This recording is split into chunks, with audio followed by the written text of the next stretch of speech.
Hello everyone, I'm Aaron Diec, and this is my Beyond the Experience.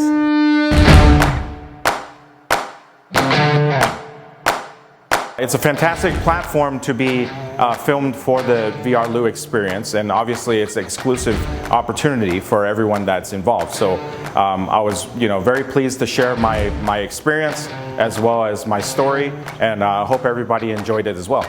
The sake category as a whole within the beverage world is an intimidating category. So I want to kind of demystify the category, give you a little bit of information, and then obviously enable you to select whether you're at a restaurant or whether you're at a retailer, whether you're enjoying the bottles on scene, or if you're gifting those bottles and picking the right ones without overthinking the process. The beverage industry as a whole for me has been always an opportunity within the hospitality industry. Obviously, growing up in Las Vegas, originally being from Alabama, hospitality is a big deal, and treating people how you want to be treated is obviously very important. But hand in hand from food and beverage, it kind of translated to my experience with beverage and gaining the education and the certification in order for me to execute for trainings and teaching along with the process of enjoying the beverages altogether. Sake is an art form in relation to how you would want to translate it, whether you look at it as a beverage or whether you look at it as the craftsmanship behind the beverage. I think that it's important to look at the package for what it's worth, whether that means brass tacks as far as the label and the design, or the actual production of the product, whether there are a few employees in that brewery or whether there's hundreds of employees at that brewery. The end goal is to make the most beautiful and delicious sake possible. So the most important thing is to treat it like an art form. Sake is a culture. I think that the sake culture is definitely on the rise, and I think that the beverage industry as a whole has definitely influenced the opportunities for folks to engage in the opportunity of tasting sake and trying different styles. I think that the best access as far as for sake has got to be when you're traveling. I think that your opportunities to see production firsthand in Japan and to taste from live tanks and to taste the final products that are bottled definitely influences the opportunity to taste products at its freshest option. But I think that overall the process of import-export has definitely modernized so dramatically that you can get your hands on a lot of really fresh product without having to ultimately just travel to Japan or any domestic brewery.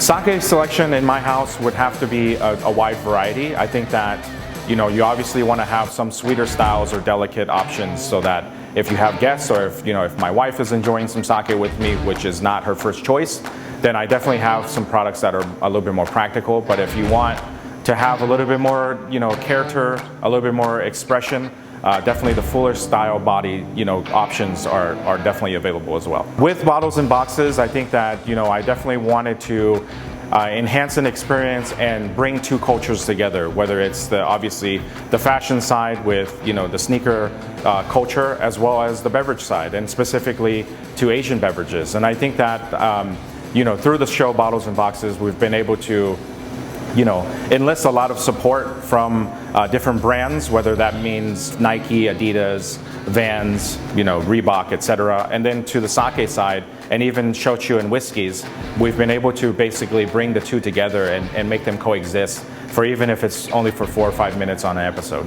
My role in distributing sake in Las Vegas is definitely one that is very fine-tuned, and it's a well-oiled machine. I think that through the years of experience and through the tutelage of my mentors and the folks that have brought me onto this stage, I've definitely tried to perform at the highest level. Obviously, coming from food and beverage and hospitality, I think that my spontaneity with customers and problem solving has definitely enabled me to build trust within the marketplace and ultimately enhance the opportunities for us to have a partnership, whether it's me selling product or me educating in regards to those products. I think from a sales standpoint in the category of sake, ultimately you're still talking about sales. So at the end of the day, it's pretty much how you can strategize for the future and overcome obstacles that come about. Obviously with COVID-19, with a lot of these things that have gone on in the world, I think that you have to be very spontaneous and also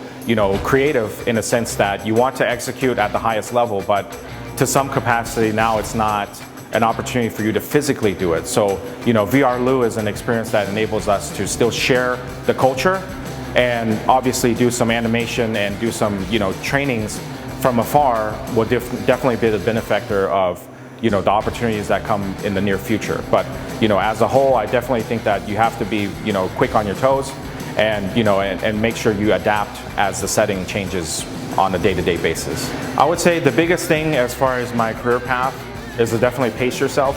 There's, an never-ending supply of knowledge, and there's, you got folks out there that educate in regards to beverage, but from day to day, you're going to learn about a production practice or a different product that is going to be hitting the market, or label changes and law changes and things like that. So I think that in order to really embrace the opportunities, I think you have to pace yourself and just kind of continue learning on a day-to-day basis. I think that if you take your time and you're hungry and you're driven and you're passionate about it, I think that what you convey as the message ultimately will really stand out. At heart, it's sports first for me. So I think that if there was ever an opportunity to share a drink or even a cigar with Michael Jordan, I think that would be one.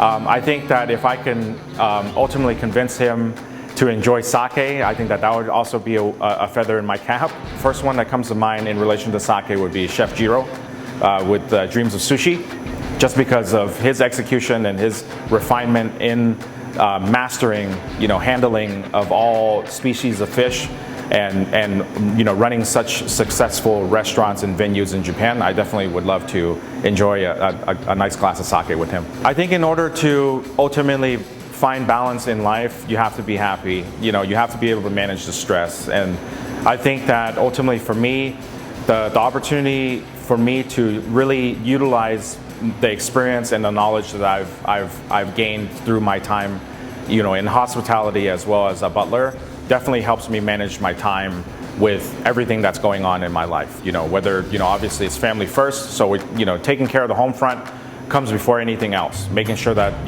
my children and my wife are good to go is most important. But I think that finding balance within the workplace and being on the grind, you just have to be organized. And I think that also comes from my time from being a butler and being so fine-tuned to the specific details of every need of the guests that are staying within the hotel. So I think that making sure that you maintain balance is easier said than done. But I think if you have a high level of organization and you make it passion, you share your passion and you make it playful, I think that it's important to do so in that way, so that way you can share however you need and execute on the highest stage whenever you need. If I could talk to Aaron Diec, man, when I was in my 20s, I definitely think that you don't want to grow up too fast. I think that I've always been a family man, and I've always wanted to find the right person to start a family with, and maybe sooner than the other side would want to. I think that I would probably enjoy my time and ultimately enjoy the money that I've made a little bit different. I think that I'd probably travel a lot more and explore and try to take in those experiences, because those have been very, very valuable. But at the same time, I would definitely say language skills.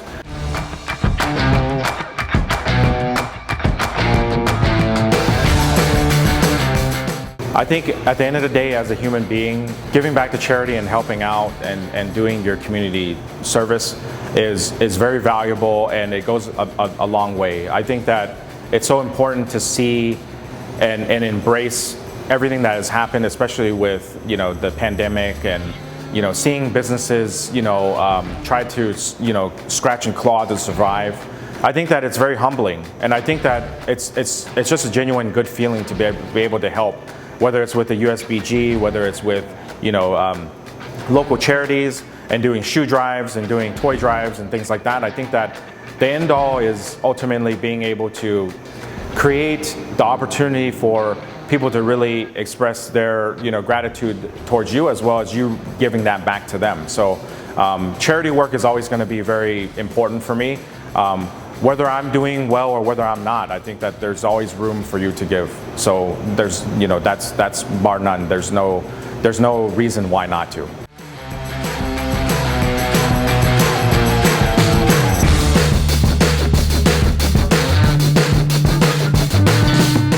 I'd like to give a special thank you to Chef Eric and his crew here at Kame Japanese Sushi here in the wonderful Las Vegas, Nevada, in the Lotus building off of the front end of Chinatown. It's a honor and a privilege to be able to share passions with Chef Eric.